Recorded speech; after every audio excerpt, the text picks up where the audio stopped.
तस्य कर्माण्य उदाराणि परिगीतानि सूरिभिः ब्रूहि न श्रद्धानानाम्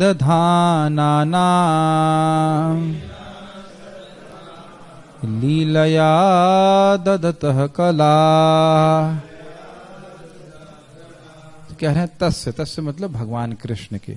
इतना यश बताने के बाद वो कह रहे हैं कि उनके जो कर्म हैं वह बहुत उदार हैं।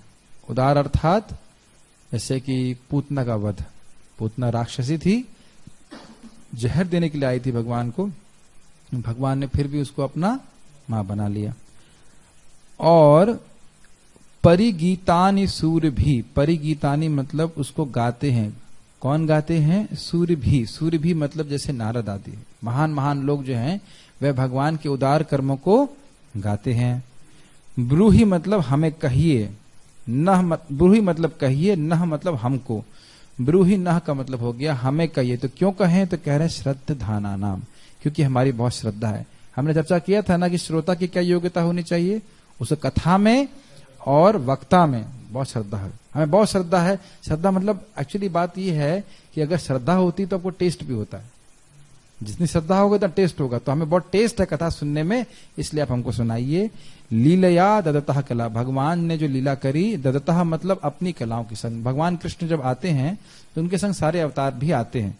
तो भगवान ने जब भगवान कृष्ण आते हैं तो अन्य अवतार भी उनके साथ में आते हैं। तो वह सब हमको आप सुनाइए, उन कर्मों को सुनाइए। तो यह है चौथा प्रश्न हुआ। यह चौथा प्रश्न हुआ शौनक आदि ऋषियों का कि भगवान क्या कर्म, उन कर्मों को सुनाइए जो भगवान कृष्ण यहाँ पे आकर के करते हैं। श्रीधर स्वामी इसको थोड़ा सा अलग लेते हैं। उदाराणी का अर्थ वो कहते हैं कि विश्व की सृष्टि, ये भगवान की उदारता क्यों है। जीव अनादि काल से अविद्या भोग रहा है, उसे दुख भोग रहा है, वो महाविष्णु में लेटा हुआ है, सो रहा है। अब अगर भगवान न चाहें, उस टाइम में तो कोई प्रार्थना करने नहीं गया कि आप सृष्टि करिए, तो भगवान अपनी इच्छा से इस जगत की सृष्टि करते हैं। बड़े उदार हैं भगवान, और जानते हैं कि जब सृष्टि होगी तो जीव भोग करेंगे। लेकिन यह भी जानते हैं कि अगर यह जीव, मतलब जब सृष्टि होगी तभी जीव को मेरे प्रति प्रेम प्राप्त करने का साधन प्राप्त होगा, शरीर। तो इसलिए भगवान बड़ी उदारता से इस जगत की सृष्टि करते हैं। ये भी उनका अर्थ है।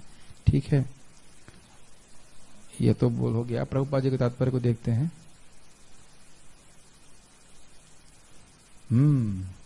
पहली चीज प्रभुपाद जी की टीका कर रहे हैं कि भगवान के कर्म हैं। भगवान बहुत लोग बोलते हैं कि भगवान निराकार है, वह कुछ करता नहीं है, अलख निरंजन, उसको कोई देख नहीं सकते। तो भगवान के पहली चीज प्रभुपाद कर्माणी पे बोल रहे हैं कि ऐसा नहीं है कि भगवान कुछ करते नहीं। जैसे एक सिंपल सी बात है, इसको एक जगह टीका में बोला गया कि ऐसे कहा जाए कि राजा कर वसूल नहीं कर रहा है, तो क्या इसका अर्थ यह है कि राजा कुछ नहीं कर रहा है? राजा इस समय कर वसूल नहीं कर रहा है, इसका मतलब है, इसका अर्थ यह भी है कि राजा अपने रानी के संग हो सकता है, अपने बच्चों के संग हो सकता है। नहीं, ऐसे ही कर वसूल करने को आप कंपेयर करो सृष्टि से। तो भगवान जब सृष्टि नहीं करते हैं तो भगवान कुछ नहीं करते हैं। समझ में आया? भगवान अपने धाम में रहते हैं। तो उसी प्रकार से भगवान के उदार कर्म हैं, उदार लीलाएं हैं, और यह नहीं सोचना चाहिए कि भगवान इनएक्टिव है या निराकार है, वह कुछ करते नहीं। ये प्रभुपाद जी कर्माणी पे बोल रहे हैं। उसके बाद प्रभुपाद बोल रहे हैं भगवान के कर्म बड़े महान हैं और बड़े उदार हैं। यस, अब देखिए प्रभुपाद जी श्रीधर स्वामी जी क्या लिख रहे हैं, देखिए में क्या बोल रहे हैं। वह भौतिक जगत की सृष्टि करते हैं और आध्यात्मिक जगत तो खैर है ही, वहां पे भी वैरायटी है। वैरायटी का मतलब होता है विविधताएं हैं। अब देखो हमारे संग दिक्कत क्या होगी, कोई का आध्यात्मिक जगत में विविधताएं हैं, अच्छा वहां भी मकान होंगे। हाँ, मकान तो है, लेकिन ऐसे नहीं जैसे आप सोच रहे हो, ऐसे जड़ पदार्थ के बने हुए मकान नहीं। वह मकान भी एक व्यक्ति है, वो मकान भी चिन्मय है, चिन्मय तत्व सब कुछ वहां पर सृष्टि है। तो वहां भी वैरायटी मतलब विविधताएं हैं, लेकिन स्पिरिचुअल है। तो भगवान की एकदम अद्भुत बात है। और फिर वो कह रहे हैं बस, नारद व्यास यानी सूर्य भी को प्रभुपाद एक्सप्लेन कर रहे हैं। नारद व्यास वाल्मीकि देवल असित मध्व प्रभुपाद इसको लंबी लाइन पूरा से समझा। चैतन्य महाप्रभु, रामानुज, विष्णु स्वामी, निम्बार्क, श्रीधर, विश्वनाथ, बलदेव, भक्ति विनोद ठाकुर, सिद्धांत सरस्वती और बाकी सारे लोग जो आत्म साक्षात्कारी हैं वे भगवान के इन गुणों का वर्णन करते हैं। आगे जाके बात आएगी कि भगवान के जन्म कर्म बड़े रहस्यमय हैं। तो जो विद्वान लोग हैं वह इसका गुणगान करते हैं। इसका मतलब क्या है, वो वेद में से भी गुह्य हैं, तो मतलब जो महान विद्वान लोग हैं वह बोल पाते हैं, बाकी लोग तो जानते ही नहीं, बोलेंगे क्या। जो विद्वान है, महान विद्वान है, कवि लोग हैं, वह भगवान कृष्ण का गुणगान करते हैं। तो सोचिए, जब कवि लोग कर रहे हैं, महान लोग कर रहे हैं, तो हमें क्या करना चाहिए, भगवान का ही गुणगान करना चाहिए। ये बात, इसी बात को पृथु महाराज बोलते हैं। पृथु महाराज का जब अवतार हुआ तो जो ब्राह्मण थे उनका गुणगान करने लगे, तो वो बोले, अरे भाई जब भगवान का गुणगान है तो आप मेरा गुणगान क्यों कर रहे हो। समझ में आए, भगवान का यश गाने के लिए है तो आप मेरा यश क्यों गा रहे हैं। तो ये बात है कि हमें अपनी वाणी को भगवान के यश में लगाना चाहिए। क्यों, क्योंकि यही सदाचार है। पूर्ववर्ती आचार्यों ने भगवान के यश को गाया है, इसलिए हमें भी भगवान के यश को ही गाना चाहिए। ठीक है। श्रील प्रभुपाद जी उसके बाद, जैसे मैंने बताया था अभी, हम लोग उसी बात को हम लोग प्रभुपाद में समझा रहे हैं। मैं चर्चा कर चुका हूं कि यहाँ की जो प्रकृति है वह जड़ है और वहां की जो प्रकृति है वह शाश्वत है, ज्ञानमय है और आनंदमय है। इस बात को तो हम चर्चा कर चुके हैं। हाँ, बहुत अच्छा बात बोल रहे, बहुत सुंदर बात। प्रभुपाद जी बोल रहे हैं कि ये जगत है कैसा, ये जगत है सिनेमा की तरह। ये जगत जो है वो आध्यात्मिक जगत का रिफ्लेक्शन है, प्रतिबिंब मात्र है। इसको समझिए, प्रभुपाद जी बड़ा अच्छा उदाहरण दे रहे हैं। अभी आज एक भक्त को मैंने बताया कि आपने पिक्चर देखी थी, एक पिक्चर आई थी आमिर खान की, उसका नाम था लगान। हम भी कर्मी जीवन में देखे थे। तो अब उसमें अंत में वो हीरो छक्का मारता है, वो जीत जाते हैं, तो हम लोग सब बड़े खुश हुए थे कि नहीं। अभी बताओ कि दो तीन चीजें सोचो। पहली बात ये सोची कि क्या वाकई वहां पे क्रिकेट का मैच हुआ था क्या, नौटंकी हो रही थी, है कि नहीं। ठीक है, वो तो नाटक किया गया था उसकी रिकॉर्डिंग बनाने के लिए, पिक्चर बनाने के लिए। दूसरा बात, जो स्क्रीन पे आपको दिखाई पड़ रहा है क्या वाकई वहां पे बॉल और बल्ला है पर्दा है, उस पर कुछ रोशनी चमक रही है। और हम कहां पे हैं, हम अंधेरे में हैं। हम अंधेरे में हैं, इसलिए दिखाई पड़ रहा है कि आमिर खान है ये, और हम अपनी पहचान उससे कर रहे हैं। उसी प्रकार से हम खुश भी हो रहे हैं कि अंग्रेजों को हरा दिया, ये हो गया। उसी प्रकार से हम लोग अपनी पहचान इस शरीर से कर रहे हैं, और उसके बाद पूरी दुनिया का आडंबर हम लगाए बैठे रहते हैं। हम बहुत महान बनेंगे, हम उसके लगा देना चाहिए, हम लोग महान मूर्ख बनेंगे, यही हो सकता है। मूर्ख बन रहे हैं, सारा कुछ करा, सारा कुछ किया, उसका सब ध्वंस करके छूट जाता है। तो ये बहुत बड़ी मूर्खता है, सिनेमा की तरह होता है। प्रभुपाद जी बहुत अच्छा बात बोल रहे हैं, इस बात को कह रहे हैं कि वह जो मूर्ख लोग हैं, लेस इंटेलिजेंट हैं, उनको ये है क्या कह सकते हैं उसको, मिथ्या चीजें आकर्षित करेंगे। जैसे आप किन किन चीजों से आकर्षित हो सकते हो, स्त्री के शरीर से आकर्षित हो सकते हैं, धन से आकर्षित हो सकते हैं, लोगों के द्वारा क्या कहते हैं उसको, सम्मान प्राप्त होने से आकर्षित हो सकते हैं, धनम जनम सुंदरी, या स्कॉलर बनने की इच्छा हो सकती है, उससे भी आकर्षित हो सकते हैं। इसका आत्मा से क्या संबंध है, कोई संबंध नहीं, कोई सुख प्राप्त नहीं होता। तो जो मूर्ख है वो मूर्ख क्यों, क्योंकि वो अपने स्वरूप को नहीं समझ पा रहा है कि मैं हूं कौन, मैं भक्ति से संतुष्ट होऊंगा, इस कारण से उन चीजों के प्रति आकर्षित होता है, उनके पीछे भागता है। याद आ रहा है एक बार हमने, जब मैं यहां से बाली जा रहा था तो उस दिन बारिश हुई थी, और मैंने क्या बताया था, कीड़े बहुत सारे यहाँ पे थे, लाइट जल रही थी और लाइट की तरफ सारे कीड़े जा रहे हैं, और उधर ही एक छिपकली बैठी हुई है और वो एक एक कीड़े को खा रही है, लेकिन जो बगल वाला कीड़ा वो नहीं देख पा रहा है कि जस्ट सामने मेरे वाले कीड़े को खाया जा रहा है, और वो कीड़े हम हैं। हम देख रहे हैं, अहनि अहनि भूतानि गच्छन्ति यमालयम शेष स्थावरम इच्छन्ति किम आश्चर्यतः परम। हम हर दिन देख रहे हैं इतने लोग मर रहे हैं, हम सोचते हैं हम नहीं मरेंगे, एटलीस्ट आज नहीं मरेंगे। तो ये है बुद्धिमानी नहीं है। क्या फायदा बताइए, यश का, धन का कोई मतलब नहीं, लेकिन हम लोग बड़े आकर्षित होते हैं। तो ये भी अद्भुत बात है कि बल्ब की रोशनी में भी उसे मृत्यु दिखाई नहीं पड़ रही थी, क्योंकि वो बल्ब की चमकार से अंधेरे में चला गया। मेरी बात समझ रहे हैं? तो उसी तरह माया की चमक धमक से हम इतना ज्यादा अंधकार में चले जाते हैं। चमक से तो रोशनी आनी चाहिए, लेकिन चमकार इतनी अधिक है कि उससे हम अंधेरे को प्राप्त हो जाते हैं। हम समझ नहीं पाते कि हम मरने वाले हैं, क्या इन भोगों के पीछे भागना। जितना शरीर चलाने के लिए चाहिए उतना संतुष्ट रहने से। Make sense? बहुत अच्छी बातें प्रभुपाद बोल रहे हैं। देखिए हम बोल तो जाते हैं, लेकिन हमें विश्वास भी करना चाहिए कि जब हमारा मन आध्यात्मिक जगत में लगा रहेगा तभी हमारे पांव भगवान के धाम में जाएंगे। समझ में आया? When our eyes are in the spiritual world, then only our feet will be in the spiritual world. समझ में आई बात? जब हमारी दृष्टि भगवान धाम की तरफ रहेगी तब भी भगवत प्राप्ति होगी, और दृष्टि यहां रहेगी तो यहीं पे हमारे पैर टिके रहेंगे। इनका अर्थ समझते हैं सब बातों का? और यह दृष्टि कैसे टिकती है? शास्त्र के द्वारा, बार बार सुनने के द्वारा हम इस बात को करते। ठीक है। उसके बाद वो क्या कह रहे हैं? But more intelligent. हाँ देखिए अमेजिंग है, प्रभुपाद जी बोल रहे हैं कि जो बुद्धिमान लोग हैं वह व्यासदेव और नारद जी के द्वारा गाइडेंस प्राप्त करते हैं, और वह भगवान के धाम के बारे में जानते हैं, और वह जो बहुत विस्तारित है और उस तरफ वो जाने के लिए प्रयास करते हैं। अच्छा, अब प्रभुपाद जी यहां बता रहे हैं कि भगवान उस जगत से आते क्यों हैं। कह रहे हैं कि जो लोग भगवान की लीलाओं के बारे में अवगत नहीं हैं उन पे कृपा करने के लिए भगवान यहाँ पे आते हैं। तो भगवान उदारता को बता रहे हैं। जैसे कि भगवान की उदारता के बारे में कैसे मालूम चलता है? पूतनावध से। तो भगवान यहाँ पे आकर के लीला करते हैं इस प्रकार से, ताकि उन लीला को सुन करके, भगवान के उदार कर्मों को सुन करके हम भी भगवान के प्रति आकर्षित हों। हमारे हृदय में इच्छा है कि हम भी भगवान के प्रति, हम इनसे प्रेम करेंगे। और अन्य देवता थोड़ा इतना कृपालु हैं जितने कृष्ण कृपालु हैं, तो फिर सुन करके व्यक्ति भगवान का भजन करता है। ठीक है। ये हमने पढ़ लिया। अपने इन कर्मों के द्वारा भगवान भौतिक भोगों में मटीरियल कंडीशन सोल को आकर्षित करते हैं, मतलब बद्धात्मा को अपनी तरफ आकर्षित करते हैं। उसके बाद प्रभुपाद जी कह रहे हैं कि दो प्रकार की बद्धात्मा है, एक जो जगत का भोग करने में लगी है और एक जगत का त्याग करने में लगी है। इसको कर्मी और ज्ञानी कहा जाता है। लेकिन उनसे श्रेष्ठ हैं भक्त जो ना, बहुत सुंदर कह रहे हैं, ना तो वह भोगों में लगे हैं और ना वह मानसिक उभोपोह में लगे हुए हैं। समझिए इस बात को।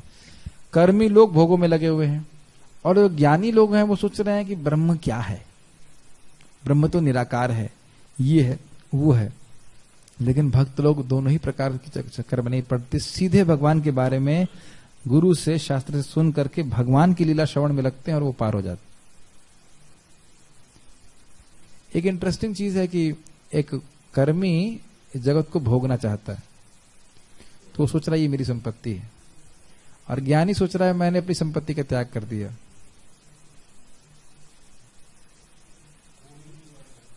ये बात समझ में आ रही है? नहीं समझ में आई? कर्मी सोच रहा है ये मेरी संपत्ति है, मैं उसे भोगूंगा, और ज्ञानी सोच रहा है मैंने अपनी संपत्ति का त्याग कर दिया।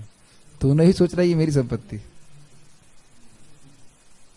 न तो जीव, प्रभुपाद बताते हैं ना, कोई भिखारी हो तो बोले भाई मैंने इसको त्याग कर दिया। युक्त वैराग्य वाले इसमें पढ़ाते हैं ना हम लोग, भाई मैंने आपकी बोतल का त्याग कर दिया, तब कि तुम्हारी बोतल थी ही नहीं, त्याग क्या किया तुमने?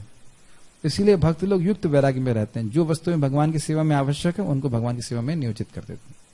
प्रभुपाद जी बोलते थे ना, एक बोला गुरु जी बोल रहे हैं पैसा दे रहे हैं, गुरु जी कहते हैं नहीं मैं नहीं लूंगा। तो कहते हैं मेरा फोटो बनाओ जिसमें पैसा दे रहे हो, मैं कहूंगा लूंगा। क्यों? क्योंकि उस धन का उपयोग प्रभुपाद जी भगवान की सेवा में कर सकते थे। ये बात है।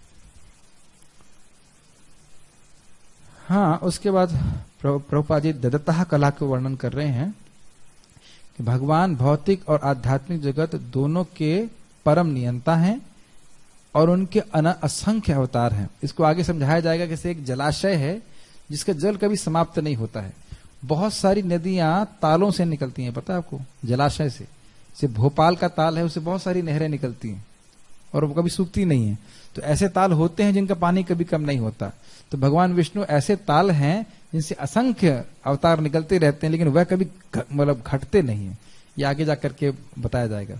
तो इसी प्रकार से बता रहे हैं कि भगवान के अन्य बहुत सारे अच्छा देखो, अब अमेजिंग है। प्रभुपाद जी श्रीधर स्वामी जी और विश्वनाथ चक्रवर्ती ठाकुर दोनों की कमेंट्री को ले रहे हैं। देखिए वो कह रहे हैं दत्तता कला अर्थात ब्रह्म, रुद्र, मनु, पृथु और व्यास, ये श्रीधर स्वामी कहते हैं। और उसके बाद कह रहे हैं राम, नरसिंह, वराह और वामन, ये विश्वनाथ चक्रवर्ती ठाकुर जी कहते हैं।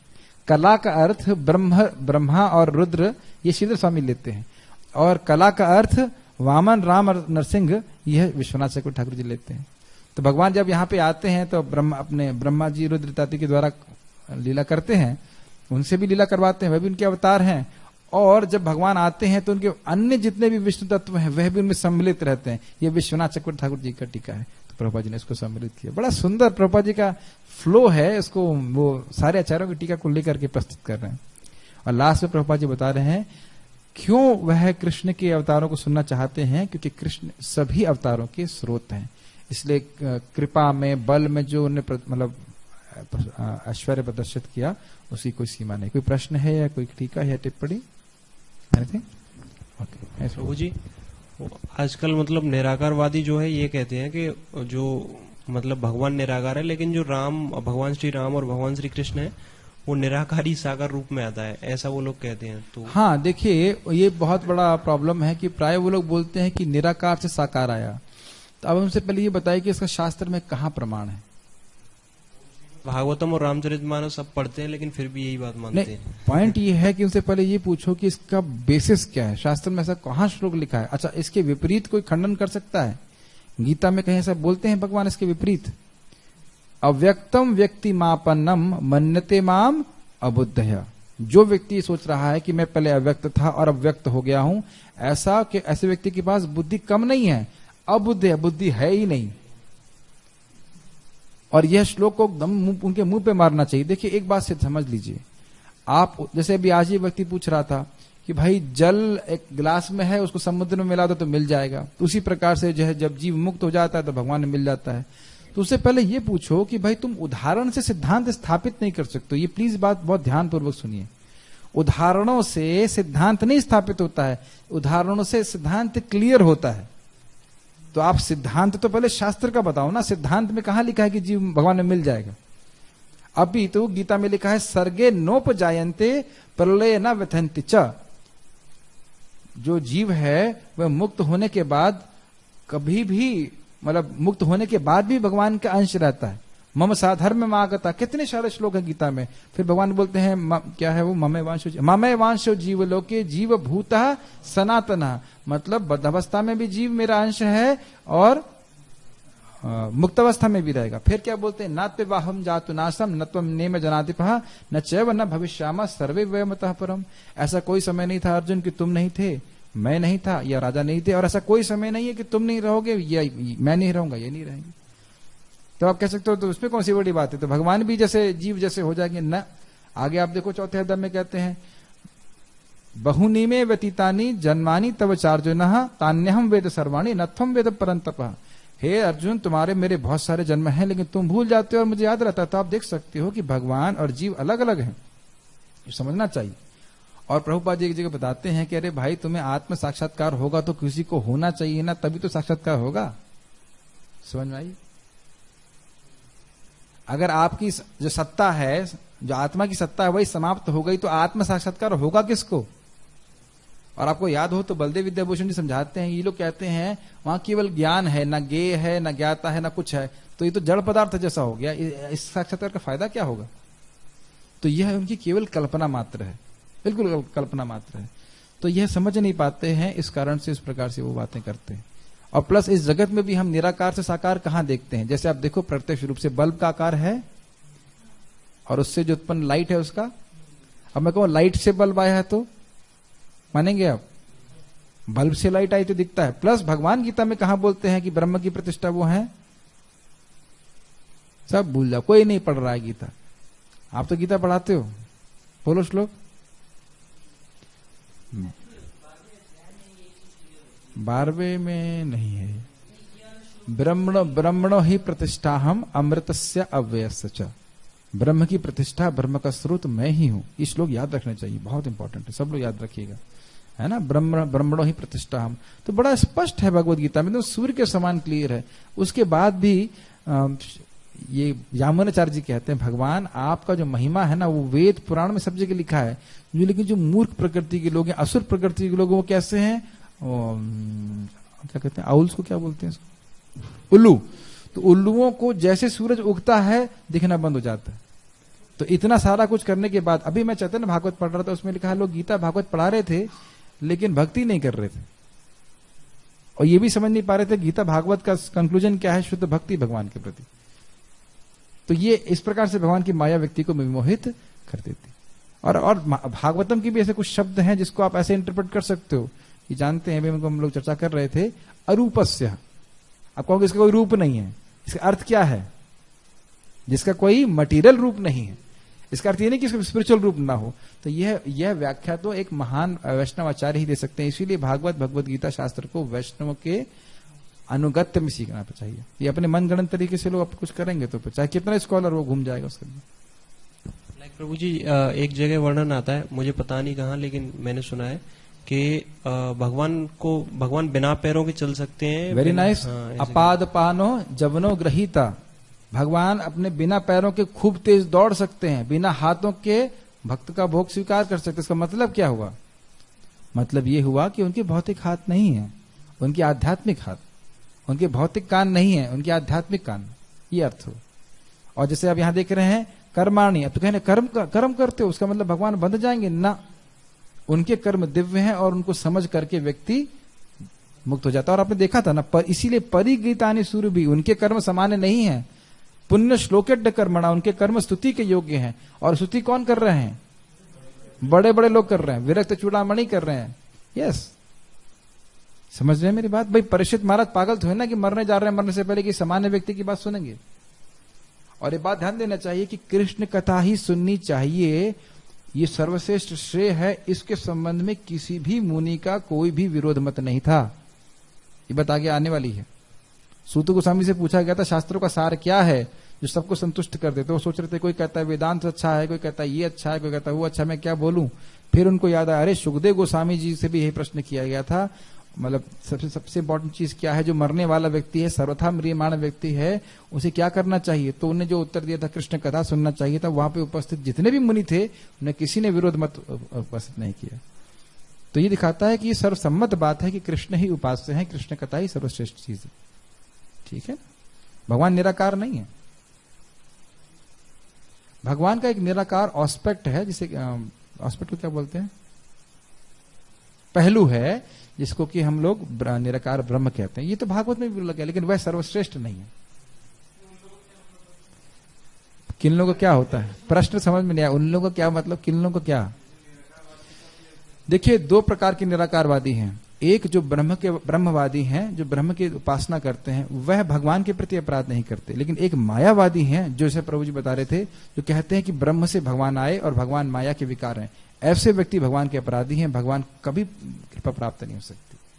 ब्रह्मवादी को भगवान के बारे में पता नहीं है, तो बेचारा चुपचाप ब्रह्म के बारे में आराधना कर रहा है। जैसे कि स्वयं सुखदेव गोस्वामी थे, लेकिन बाद में जब भगवान की कथा सुनी तो आकर्षित हो गए। ये है। लेकिन प्रकाशानंद सरस्वती टाइप के लोग जो ऐसे बात बोलते हैं, निराकार से भगवान आए, यह सब बहुत गड़बड़ लोग हैं, इनकी बात नहीं सुननी चाहिए। हम रुकेंगे यहाँ पे।